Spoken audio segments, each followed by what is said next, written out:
Then. We're live? Yep. Fantastic. How's it going, everybody? Welcome to another edition of the Dynasty Dudes Hangout. It's an Easter edition, and I don't have bunny ears because I'm Jewish, but Russell has himself some bunny ears. So how's The, it going tonight, fellas? the potentially the worst bunny ears ever, but they are bunny ears and they are on my head, so I'm counting it as a win. How's Things it are going good tonight? though. What's up, guys? Thanks for having me on. I'm doing pretty good. Yeah, I don't have bunny ears either, so might just let Russ just talk the whole podcast. But in I have a like, wand as well. can you talk like the rabbit from the Tricks commercials? Just the whole podcast. I was pondering buying a big bag of carrots and eating them throughout the show, but after the lettuce challenge, it's just gross listening to someone eat for an hour. So Yeah, plus this may or may not be our first podcast episode, so people wouldn't make any sense. yeah, no doubt. All right. Um, So what we're going to talk about a lot tonight is obviously the one thing we're focusing a lot with Dynasty, and then it's important also for redraft as well, which Adam is mostly focused on redraft, is the rookies. And so, Adam, you've been diving into some rookies on XN Sports with some pieces. We'll start with TJ Yeldon. He's one of your guys from this class. What are your thoughts from him coming out of Alabama? Yeah, I like him a lot because yeah, he's kind of reminds me of like kind of like the Bishop Sankey of last year, where I like the guy who's really not necessarily the most exciting, but the guy that can do a little bit of everything well. I mean, people know TJ Yeldon, but if you actually sit down and look at the production he's had, I mean, he's fifth in school history in carries, third in touchdowns behind Mark Ingram and Sean Alexander. So he's been extremely productive in college. Um, and the guy's been a short yard downs, 37 career touchdowns. It's pretty impressive. I think the thing with Yeldon is he's not as exciting or as explosive as Gurley or Melvin Gordon. Um, but I kind of gravitate towards running backs. I'm by no means am I a scout or anything. I just like watching, clips of players and stuff. And he just knows how to cut. That's why I like Sankey last year. Running backs who have quick feet and can cut, I kind of gravitate towards them, and that's who Yeldon. We're probably going to be saying this a lot, but if he were to land in Dallas, I mean, I'd be all over him in redraft for sure because we all know. I mean, essentially, Darren McFadden and TJ Yeldon are the same player because if you type in TJ Yeldon's name on Google, a picture of McFadden comes up. I don't know why. I don't know if you've ever seen that, but I uh, don't think any research further needed to happen after yeah. that. So But yeah, um, I love Yeldon. I'm with you to an extent. I think I'm higher than what most people are right now. I obviously like the pedigree. Came out was a 5-star recruit. Was awesome his freshman year. Like has continued to be awesome. And as you said, there's like quite a few prime spots out there, like aging running backs or like there's just a lot of potential production out there, and I don't know. I think he's good. I like I don't know if anyone listened to Rotoviz Radio, but they had Rich Rebar on and Chad Parsons, and they both came on and talked about Yeldon, but I don't think they like were on it. They weren't on at the same time. And Rich went on and was like saying how he didn't like Yeldon at all. And then the very next person to come on, Chad was like in love with him. that would So have been me, it's yeah. he's one of those guys that like I don't really know that there's in between. I think you either you like him or you're like out, you know? Yeah. He- Yeah, I I'll be the wet blanket here. I'm not a fan. uh, there are definitely running backs I'd rather have in this class. I'd rather have obviously Gurley, Gordon, and I prefer just as a style type back. I prefer Abdullah and Duke Johnson's style, just because I think that there's more ways to get points with those guys than with Yeldon. I think that with yeah. with Yeldon, you're going to get points one way, and that's just by pounding the rock 20 times a game. And I'm not sure that a team's going to do that, especially early on. Yeah, what the hell's And wrong with me? Just Stacy, Yeldon, Sankey. These guys are just they're not they're not Jamal Charles type skill, but they just get the ball a lot. I think a kind of a little bit under the radar place if he landed there would be Baltimore. I know they just re-signed mm, Forsett, but Ozzie Newsome attended Alabama, so there might be a little connection there. I mean, they're probably going to be looking at a running back in the second or third round, I would imagine. Um, so I wouldn't mind that at all, especially with Mark Trestman because Yeldon's a good pass catcher, but obviously he would need Forsett to get hurt or something along those lines. and if you're Baltimore, you probably want to draft a young guy, even just to be there for insurance or Yeah. to like make it more of a committee. Like I would like that. Much like Jeremy Hill last year, I feel like I mean, Forsett's 29, so he's not exactly young either. yeah, yeah, he's getting older, and I don't know. Like we've seen with Jeremy Hill, like it doesn't necessarily matter if there's another good running back there. Like two running backs can be productive now. And one more thought on Yeldon. I think we'd be definitely looking at him a little differently if he was in last year's class instead of this one. Because like he's competing with like awesome players, and last year he probably would have been RB1 or two. yeah, Yeah. no question. I mean, I mean, even if you didn't really like him, he still probably would have been up there for you. So it's just a different it's just a different year. It's crazy.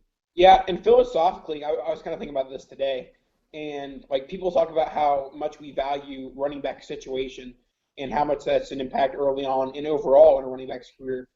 But for some reason, when Hyde and Sankey got drafted, by San Francisco and Tennessee, we saw those as better situations than Cincinnati.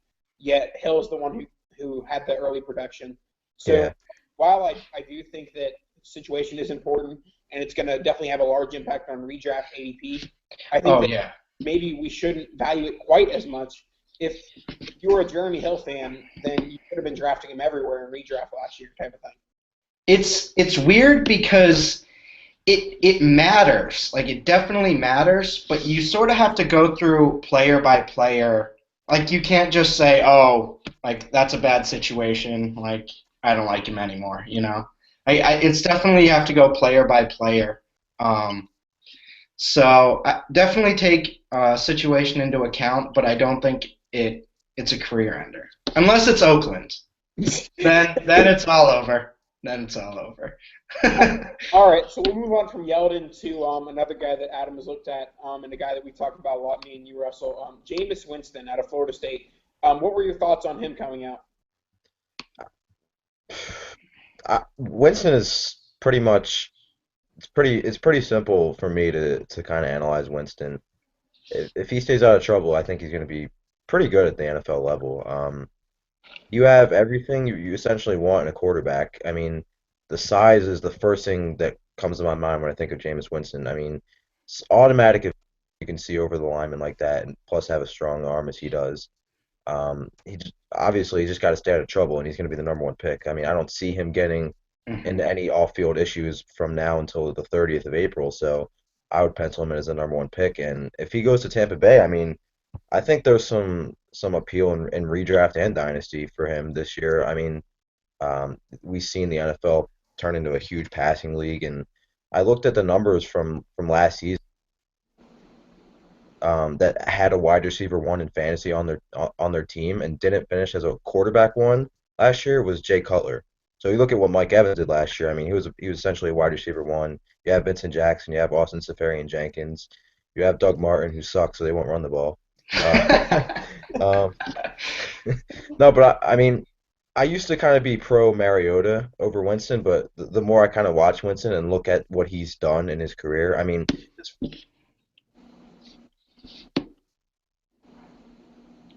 Oh, 4 touchdowns, and he completed 25 of 27 passes, which was a school record for a single game in completion percentage. So he's got star quality. The only thing I wish is wish he was a little faster, but it's kind of hard when you're that big. And B, he makes some absolute boneheaded decisions sometimes. I mean,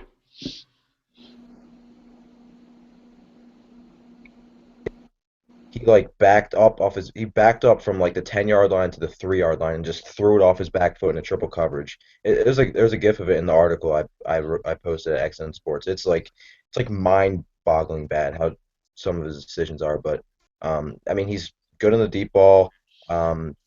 He also needs to work on his intermediate passing because 61% of his interceptions from 2014 came on that and those intermediate routes and stuff like that. So he's got a couple things to work on, but there's no doubt that as long as he stays out of trouble, he's going to be the number one pick. Yeah, I saw a few like Ben Roethlisberger comparisons, which I mean, it's not going to be elite fantasy production, but if he could become sort of that type of player, obviously I'm not saying he's going to go win 3 Super Bowls or whatever, but if he could end up being that type of player, I think that's really all you can ask for in a quarterback, you know. So I mean, I wouldn't be over investing in him in a regular rookie draft or anything, but I mean, he could be something like the interesting thing is where do we value these rookie quarterbacks versus a Philip Rivers or something like that, you know? So if he goes to Tampa, um, where do you guys like? Where do you view that type of thing or Flacco? Like, would you be willing? Do you think he has upside over them? Okay, so for me, if he goes into Tampa, he's walking into a situation with 3 6'5" giants in Evans, Vincent Jackson, Safarian Jenkins. Plus, I'm guessing that they'll probably draft another receiver just to get someone in the slot for him as a safety or whatever. I do think that with Winston, he's he's going to need to develop, some decision making because a lot of stuff that I've read as far as like, I mean, as a pessimistic Bucks fan, I've tried to read the cons on the field to Winston. And with like RotoViz wrote a lot about when someone regresses that badly with decision making, with interceptions and incompletions and whatnot, then it's definitely not a good thing as a pro prospect. So that's definitely something that worries me that he regressed from his freshman to redshirt sophomore year. But I still definitely like him as a quarterback. As far as like a redraft, normal redraft, I'm not drafting him. He might be a streaming option later on in the season. Right. And MFL Okay. 10, when I get stuck needing a third quarterback, I don't mind going a Winston or a Ryan Fitzpatrick or Marcus Mariota. That's pretty much the three I've been getting as a third quarterback in MFL 10s, which are 20 rounds. So obviously you got to get a third quarterback unless you have two solid ones. So what are your thoughts on him, Russell? On Winston? No, Jesus. Oh, well, it is. Yeah, we won't get into that. That could spark quite a controversy. I was just waiting for him to go on a large tangent about Jesus. I will not preach. But I do like him. As I said, I think a Ben Roethlisberger light as a comp. I kind of see. I Is don't know if you fair. guys agree with this. I kind of see a little Eli in him. Yeah. Yeah, I think yeah. you guys mentioned that. Like he's gonna make boneheaded plays, but at the same time he's gonna be streaky good, you know. And Yeah. then if he has some good weapons, um, so that's sort of where I see him figuring himself out fantasy wise. Always that quarterback 10 to 15 ish range. So that's where I'm at We'll with move him. past Winston on to one of my favorite receivers in this class, Devontae Parker of Louisville. So, Adam, start us off. What were your thoughts on Parker when you looked at him? Yeah. I wouldn't be surprised if we were looking back at this season and we kind of have Devontae Parker, maybe not as the best overall receiver in this class, but if you want to talk about production, and statistics, I mean, this guy just scores touchdowns. In in 2013, sophomore or his junior year, over 20% of his receptions were touchdowns, and That's a for his lot. entire yeah, and then for For, his for those entire of you for those of you playing at home, that's a lot. yeah, and for his entire career, 21% of his receptions have been for touchdowns. So, um, Wow. that that's pretty exciting if you're looking at a guy you want to invest in fantasy. because I mean he's got the size, go up and get it mentality and capability. And he 33 career touchdown receptions at Louisville, tied for the most in school history. And I mean, if you want to look at his 100-yard game capability, he did that 25% of the time too. So I mean, he's just produced at every level in college, high school, whatever it may be. He might have him and Dorial Green Beckham have the best catch radius in this class, I think. They make really good adjustments when the ball's in the air, so I kind of like that. Um, only thing you're really missing from Parker is that really elite speed. He's not gonna take a screen 7 yards of the house. Although he's pretty shifty in the open field, and he's obviously not slow either. So I like Devontae Parker if he falls in the right ties in Minnesota with Bridgewater and all that. Um, but it's actually funny because I don't want to butcher his name, but I'm sure you guys know who Arif is. Covers the Vikings. Harif Oh yeah. Yeah, Hassan. yeah, yeah, yeah, yeah. He actually talked to someone from the Vikings player or personnel, and they said they view him as a top three receiver, but they think there's other guys they like more, and they're not gonna, the Teddy Bridgewater connection is almost irrelevant to them. They said so. Bad news is because I could see him in Cleveland, Oh God, which would be terrible. no. But I mean, it would be a change of pace because, from what we've seen in the past 2 months, it looks like the Browns don't like touchdowns because they got Dwayne Bowe and Brian Hartline. Oh my God, I know. I Remember can. when Dwayne Bowe had 15 touchdowns? Wow. Uh, That was when you were like sixth grade, Adam. So 2000, what was that, 2010? something like that. Yeah. I was obviously you weren't in. I mean, you're the same age as me. I think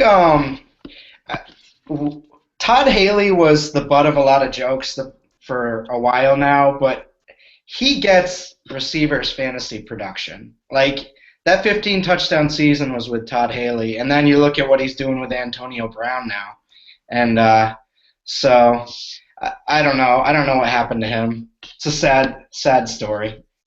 But on Parker, I'm definitely coming around on him. Like he was initially when I first started the process, I was definitely lower than most people.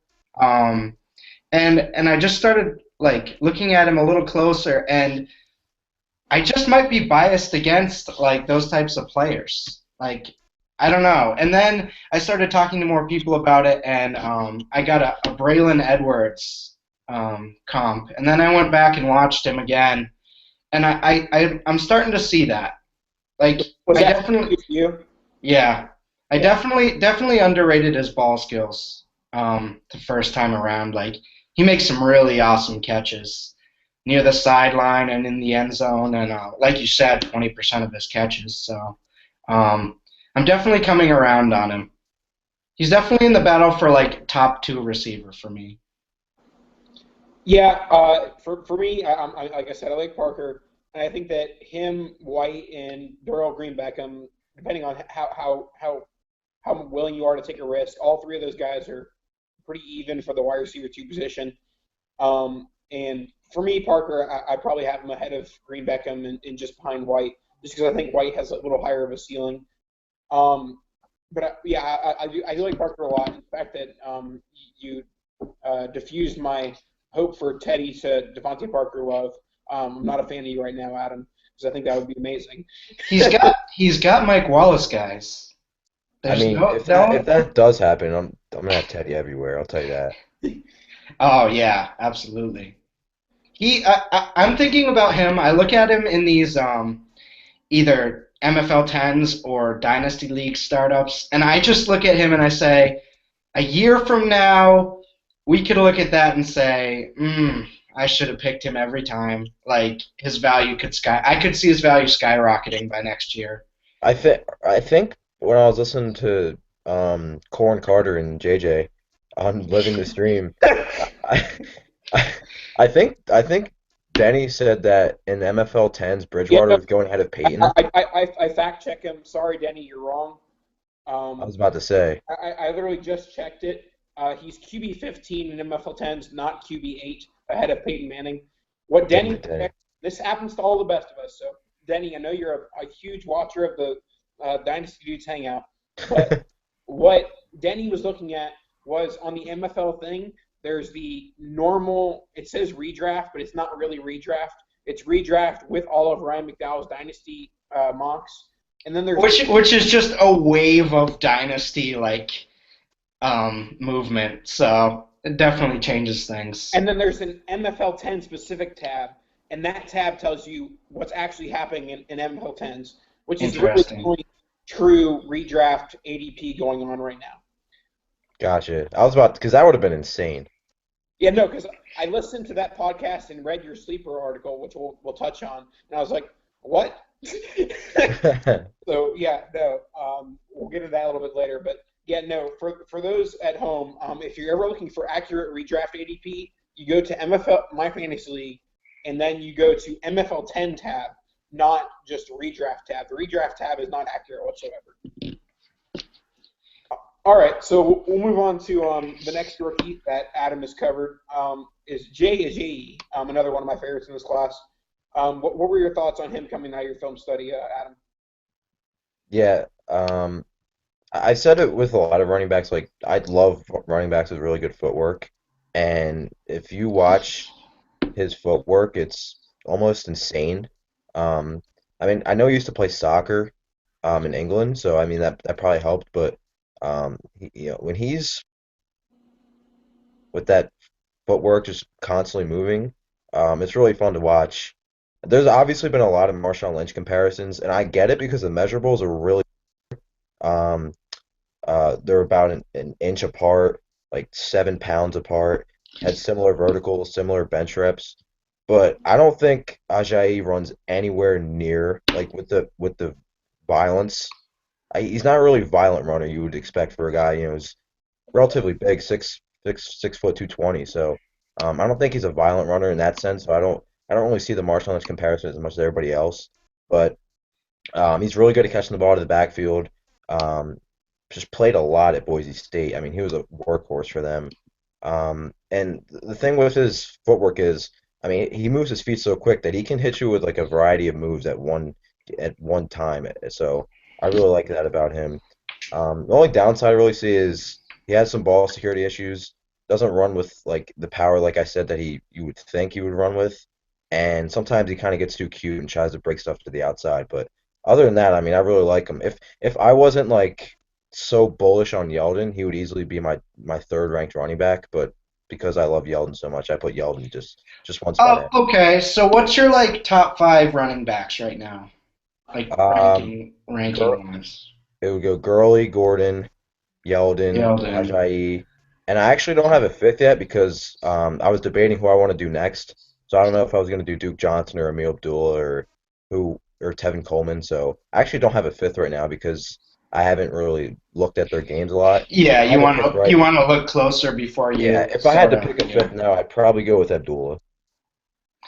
And again, I'm basically cheating, which is I'm basically waiting till the draft happens to make Right. my rankings this year. So, And I mean, obviously, I do that. I have a rough idea of where I want people, but I'm a scarred man from last year. Dude, I, But I was I was preaching Sankey. You don't have to be. You're not as scarred as me. that's true, I guess. But back to Ajayi. Yeah, he's another guy where um, I'm pretty indifferent on him right now, but I think he could do really well, like depending on where he goes, or just sort of if he's given an opportunity, I could see it happening. So I'm definitely agnostic to him right now is how I would describe it. But I'd be willing to buy if he goes somewhere that I Yeah, like. I wrote in the article towards the end where I put some landing spots. See, if San Diego doesn't get Gordon or Gurley in the first round, I would love him in San Diego because Yeah, you that'd be look at great. it's like the complete opposite. He's been a really durable back in his collegiate career, and he comes in and replaces Woodhead, who's coming off a broken ankle.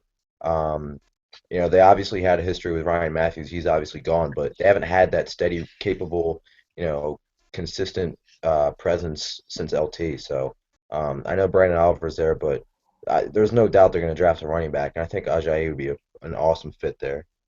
Yeah, I don't love Brandon Oliver, but I think that'd be a nice Thunder and Lightning type duo with a JE and Oliver. Yeah, But yeah, I mean, for me, pre-draft and obviously much like Russell, and I'm just easier to come out with it. I think he's my RB3 right now, but uh, I I do think that landing spot and draft capital is definitely a very very important part of it.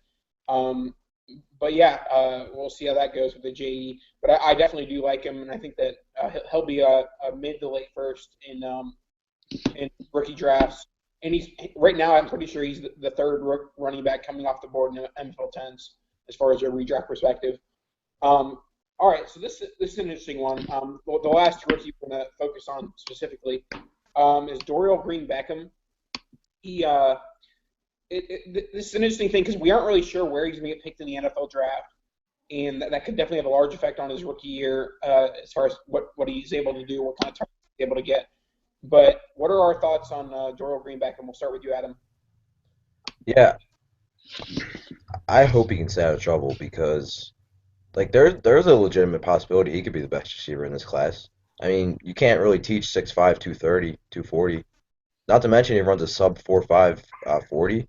So, I mean, he was one of the first players I did. I think I did him after Yeldon. It would have been Yeldon, Winston, and then Green Beckham. But there's a lot I like about him. I mean, obviously he's got that ability to go up and get the ball. I mean, his physicality is impressive.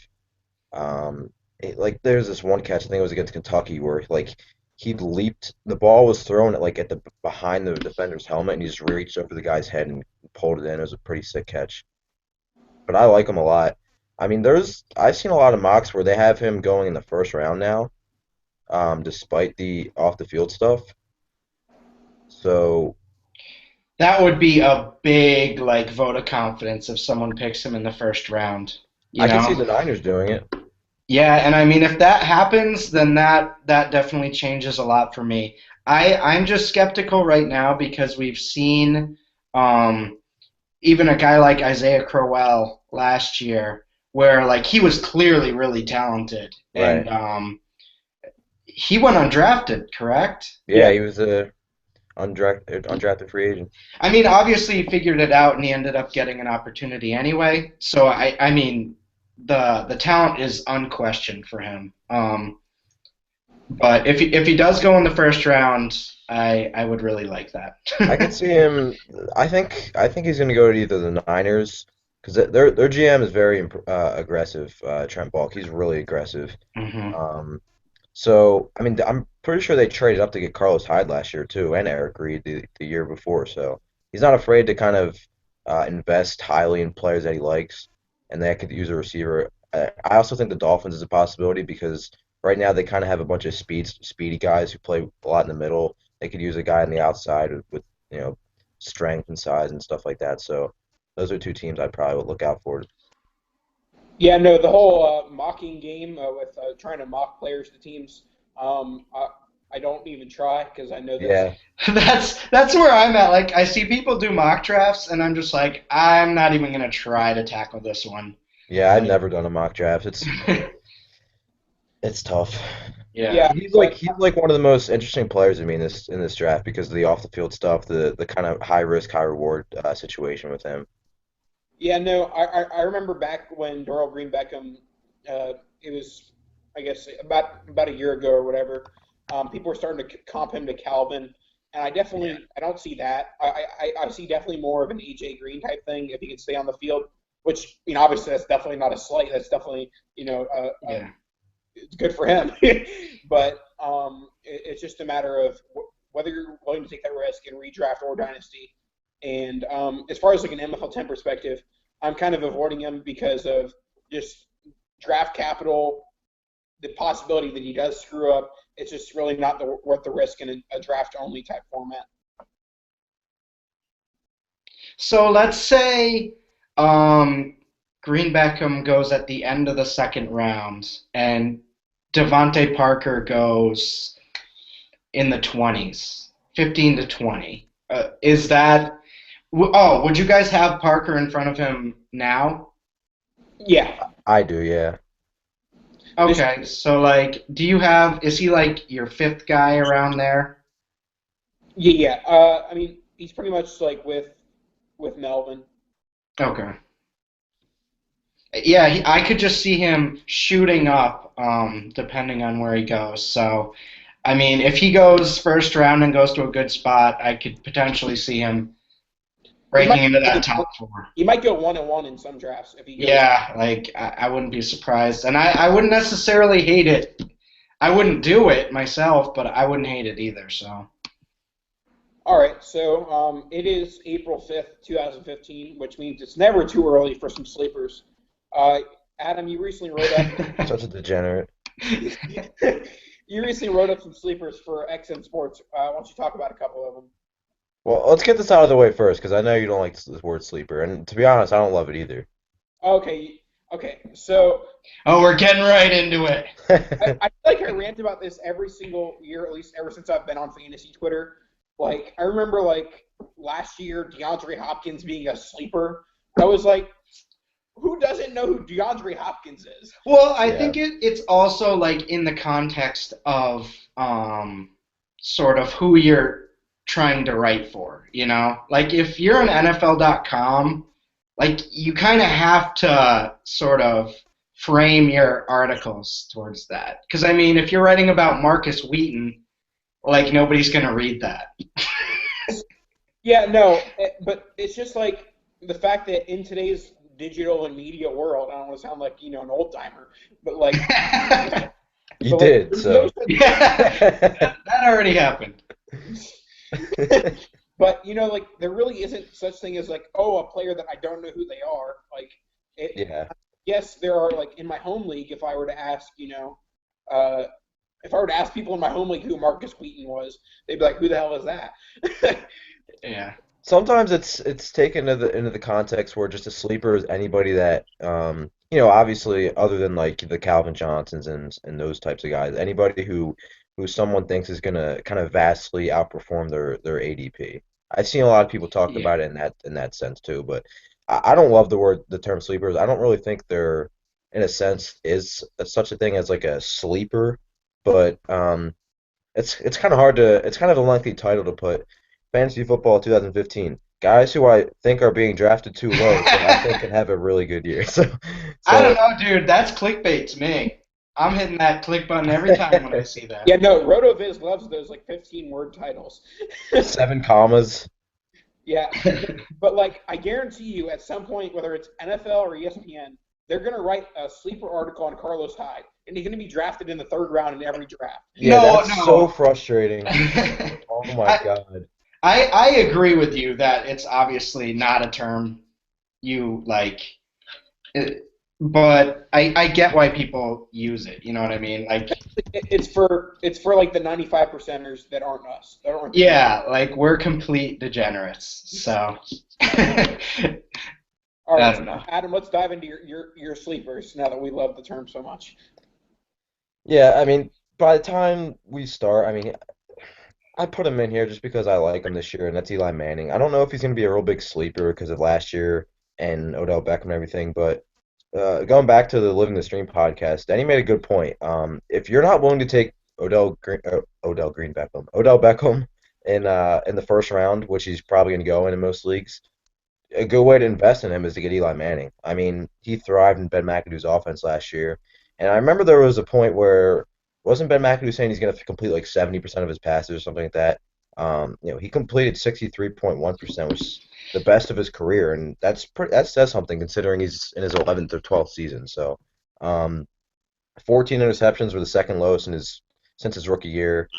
The offense just made him take less risks. Um, his average depth of target, according to PFF, was like one of the lowest in the last 5 years for him. Obviously, you have some weapons now with Beckham, Victor Cruz if he's healthy, Ruben Randall. You got Shane Vereen. I think is going to be a perfect fit in this offense. So I like the Shane Vereen ad. Um, like obviously, if you're in the late round quarterback kind of um, philosophy, Eli's going to be a guy you're going to be able to get relatively late, and anybody playing in the NFC East going against some of these secondaries should be fun. But That's Bradley that's a Fletcher. very good point. Yeah, Bradley Fletcher is gone, so I guess Watkins gets to burn him this year.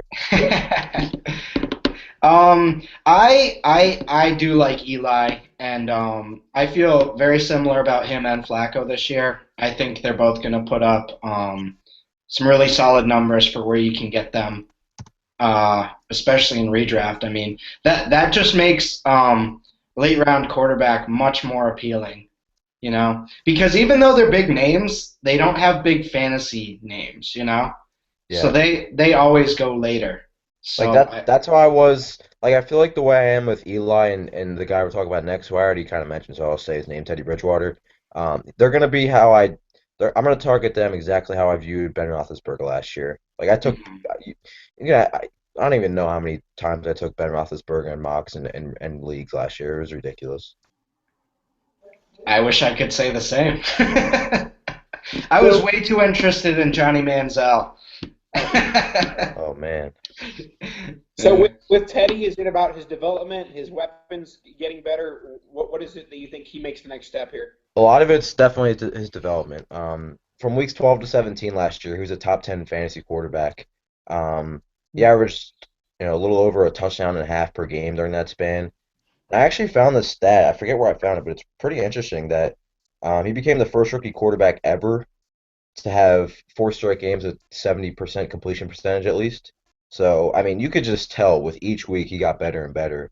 And that's really exciting to me because we know, I mean, I was all over Teddy Bridgewater before the draft. I thought the pro day kind of dilemma was The gloves and the knee. incredibly over. That was so stupid. It was so So dumb. dumb. So dumb. The Vikings got an absolute steal. And now, you have Mike Wallace who can stretch the field. Bridgewater threw the ball deep pretty well last year and pretty well in college too. Um, I think in his rookie year last year, he completed 47% of, passes that went 20 yards or more. In college, that number was around 50%. So, you have some more weapons now. You have Charles Johnson. You have Mike Wallace. Hopefully, Adrian Peterson stays for them. I mean, that would be great for Teddy Bridgewater.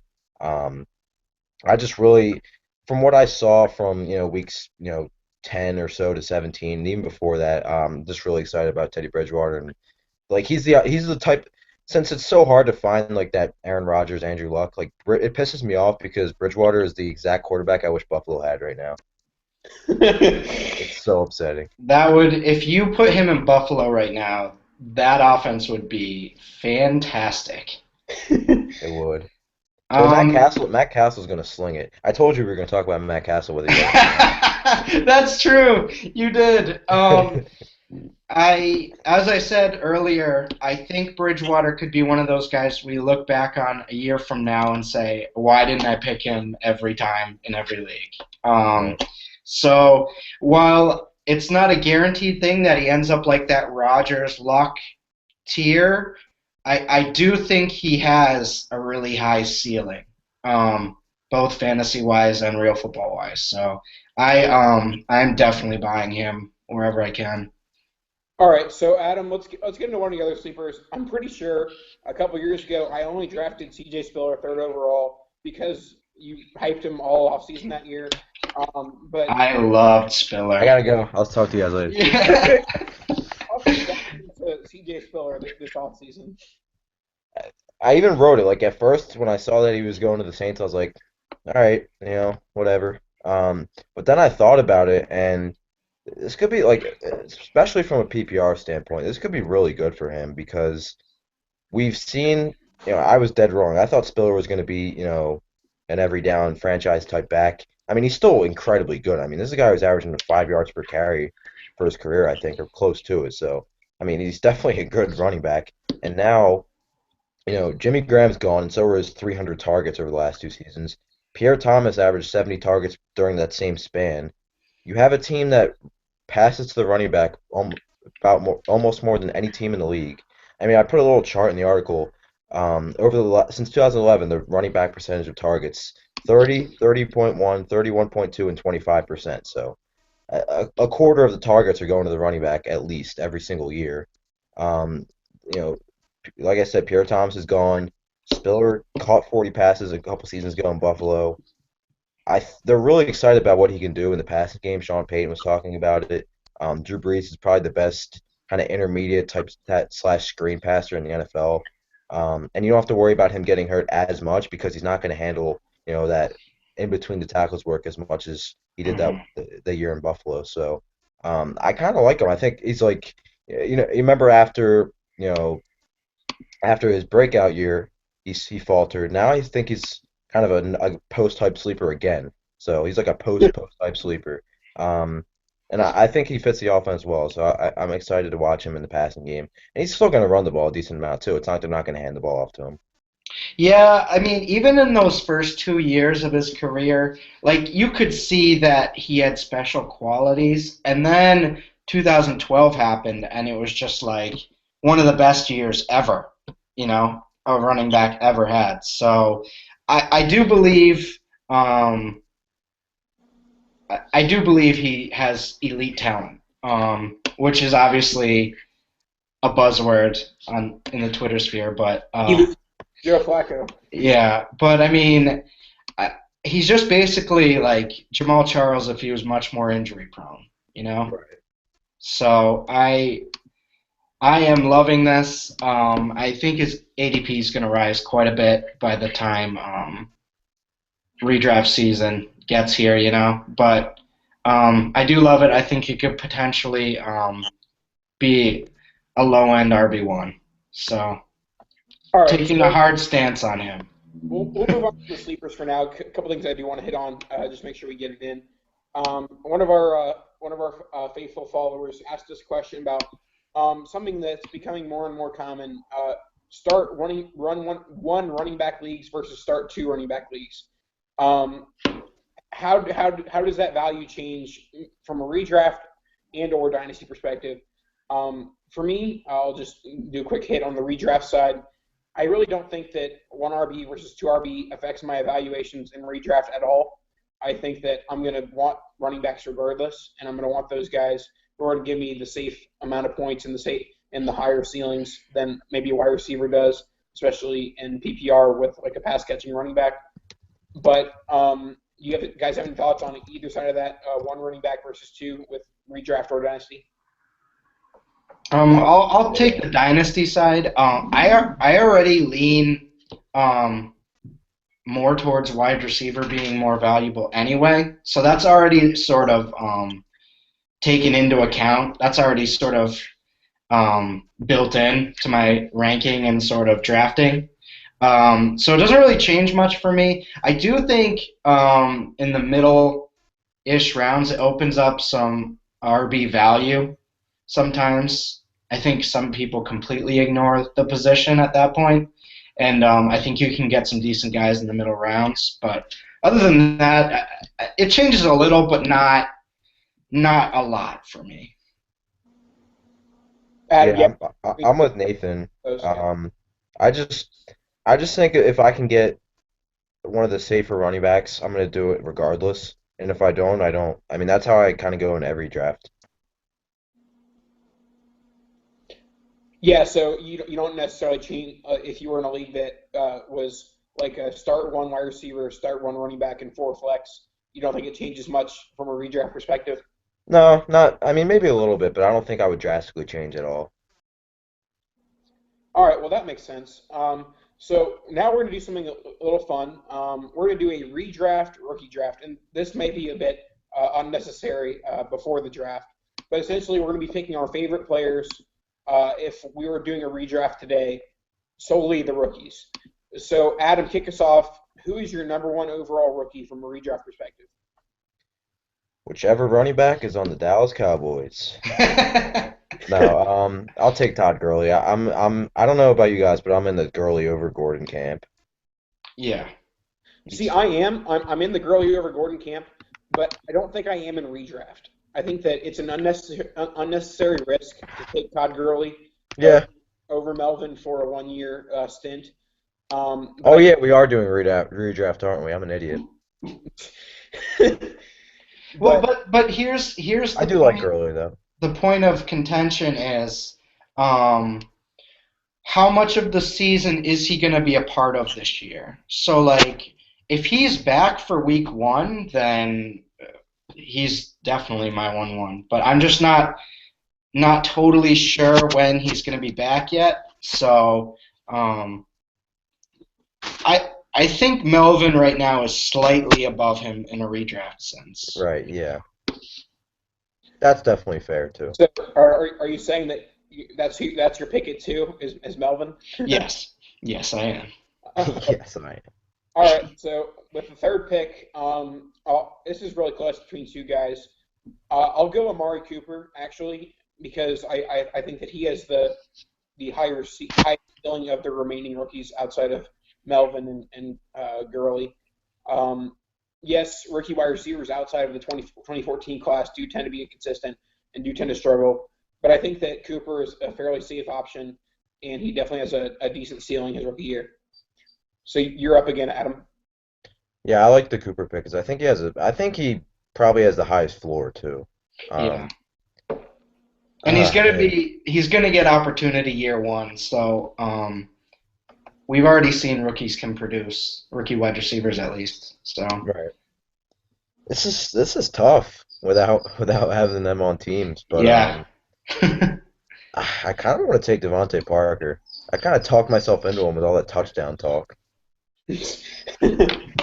But then if Yeah, he goes to no, we Cleveland, I'm gonna want to kill myself.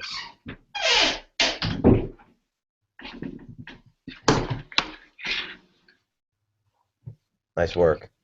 What? That was a nice job closing that door. I was Thank you. rocking. I watch How film. like I watch film now, so scale of 1 to 10? Like how is the technique? Like an 8 you can say ish. that. All right. That's what I was going for. We don't need tens. Um, did you pick Parker? I think I did. Okay. Um, I mean, I'm in just screw it mode. Just picking guys I like.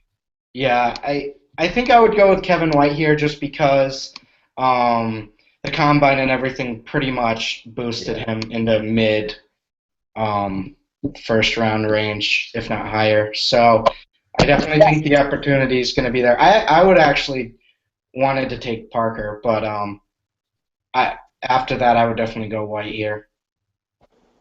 okay. What pick are we on? What did I miss? My phone combusted into a million pieces for a second. I'm back. Oh, so we both disappeared on Adam at the same time. This is my show now. Um, yeah, so I took Devontae Parker. Yeah, I no. kind of talked myself into the touchdowns, and then Russ took Kevin White. Okay. All right. I think that the clear choice for me here, and we talked about him earlier, was Jay Ajayi. I think that he's going to be the third RB off the board, and the team's going to give him the carries early on, where that he'll definitely be worth the eighth, ninth round redraft pick or whatever. And depending on the situation, if he goes to Dallas, he'll be like a fifth, fourth round pick pretty easily. So I Yeah, here, I think that he's well worth the pick here. So you're up again, Adam. I mean, I have to take Yeldon, right? Just so you Yeah, guys know. pretty. Okay. I mean, you want to go any further to this? Nope. Okay. All right. Sounds good. Uh, all right. No, but seriously, like I think if Yeldon is, I mean, I don't even know if Dallas is going to have a quote unquote starter, but if he's getting, 60% of the carries in Dallas, like I do think he could be a monster. So, um, this pick would either be Yeldon. It gets tough. I mean, there's a lot of kind of question marks. I mean, obviously Dorial Green Beckham has his question marks. Um, Other than those three running backs that have already been off the board, there's really not a true workhorse that you could see getting picked um, by a team that wants to start them right away and give them a ton of carries.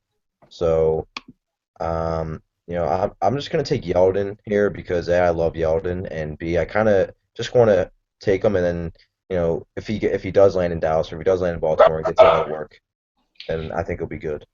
Yeah, this is like those first five are pretty much solidified for me in general, but after that is where I start to I guess swerve in a different direction than most people because I think Duke Johnson and Tevin Coleman are like those are my 6 and 7. Um, Obviously, the draft matters and where they go matters, but those are the two guys that I'm looking at in that range. But I have a feeling I'm not going to have to take them there. You know, like they're going to be later round picks. So Well, this is I your pick, so where are you going? Tevin Coleman. Devin Coleman, I'm fantastic. not crazy about Tevin Coleman. I got some people asking me about him. That was me every time. No, no, I mean no, I mean it was just other people too, and I remember that you liked him, and I don't know. I watched him. I was just like, that's just a guy running the ball to me. I don't know. Maybe I didn't watch enough, but And hey, that no, a lot of people are there with you on that. It's pretty much so he's pretty much another. what's gonna happen is Coleman's gonna run for 1,500 yards, and Yeldon's gonna run for six Yes, 6 yards. on six carries. Oh man, it's fun to look back and just like Oh, it is. it's just like some of these things there's no way to really know until they happen, and then sometimes you're just wrong. So it's funny. All Next right, Nathan, a so pretty good I'll rookie. go with my third pick so far in this amazing mock draft. I have Cooper and a JE. Here, I'd go Amir Abdullah because, like Gio produced year one, I think that Amir Abdullah could have a similar production type year if he's in the right offense. So, yeah, that's pretty much what I think. I think he's a nice pass catching running back. Obviously, more value in PPR. And if you don't play PPR, then just stop listening to this Hangout.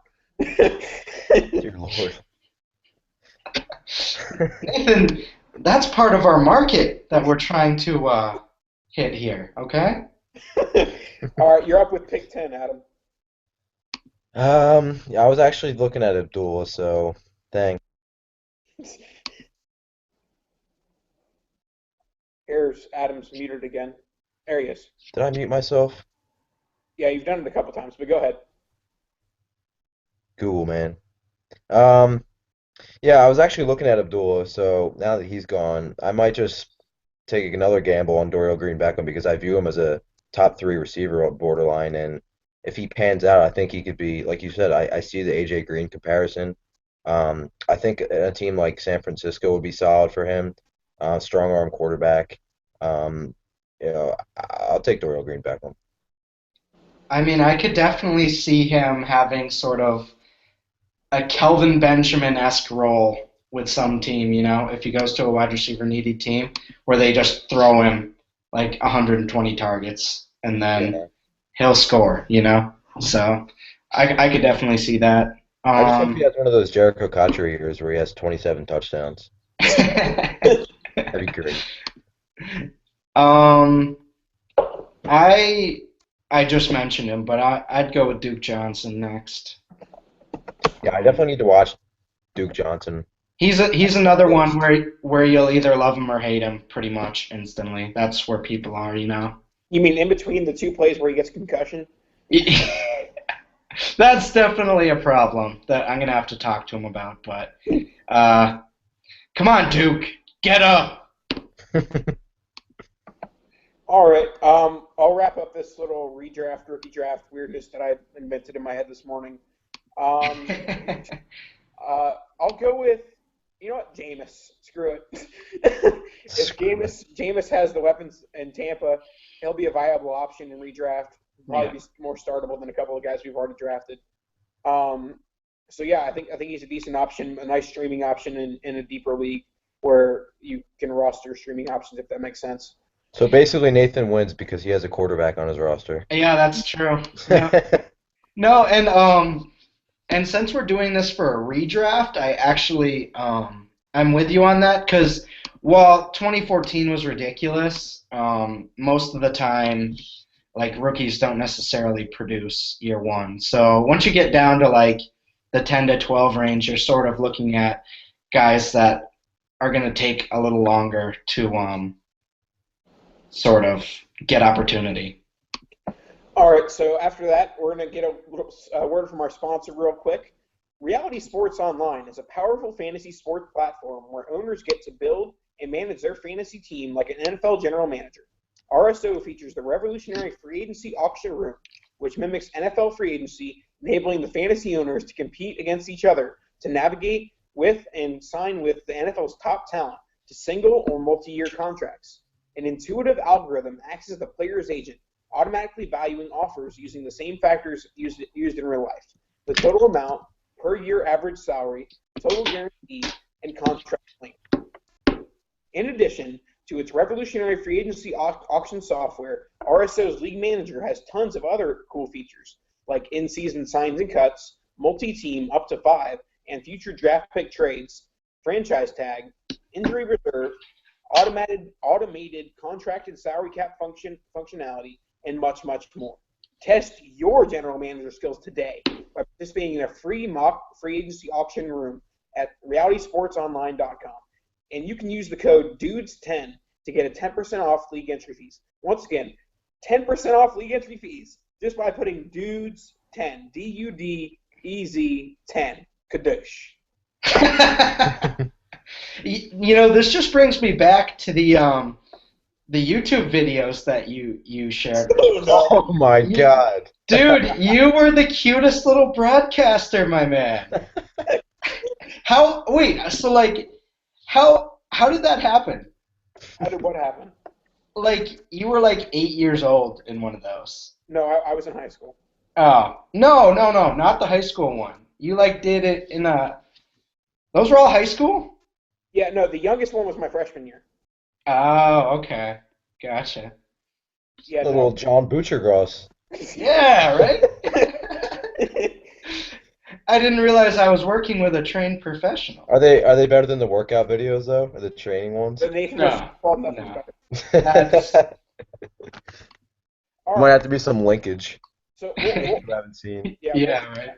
But we'll wrap up the show tonight. Adam, we need to get you into Dynasty League. How are we going to do that? Yeah, we gotta just Yeah, lasso seriously. you one day, just drag you along. Do it. I need to get in because like We're in the D-Gen movement. I I love being a general manager in anything. So like Dynasty, just get it going. Let's go. Yeah, no, Madden. Madden always reminds me of my first Dynasty experience. Yeah. Always win those drafts. I'd draft teams and wouldn't even play. I would just draft the team. Oh, absolutely. That was like a rule of mine. I don't play the games. Like that is Your not. friend you walk in, your friend's playing. What the hell are you doing? Yeah, like, what are you doing? Are you playing? Like what is? I didn't know this was part of the game. I just sim all the games and see if I won the Super Bowl. Essentially. All right, so Adam, let our followers know where they can find you and your work. Hey, you follow me on Twitter at apfeifer24. I like you said, I've been doing all the rookie previews over at XN Sports, and then I also do some daily fantasy basketball stuff, which is winding down. Doing that over at Daily Roto, and during the NFL season, I'll be doing my weekly chats and articles and content over at projectroto.com, where I believe you do some stuff too, right, Nathan? Yeah, whenever Nick allows me. But yeah, all right, Russ, wrap us up here, kid. Yeah, I'm on Twitter, FF Russell Clay. Come hang whenever. I pretty much focus on college football and all that malarkey, but I enjoy a little dynasty stuff as well. So yeah. All right, and of course, I am the best person on this show, Nathan Powell, at MPowellFF. And look out for an article between me and Nick Whalen. I cursed him out about not liking Allen Robinson, so be on the lookout for that. Just submit There that. you go. Don't forget, Carlos Hyde's a sleeper this year too, guys. So Yeah. In case you missed it. Yeah. All right, thanks a lot for listening, guys. Yeah. All right. We'll see you later, guys.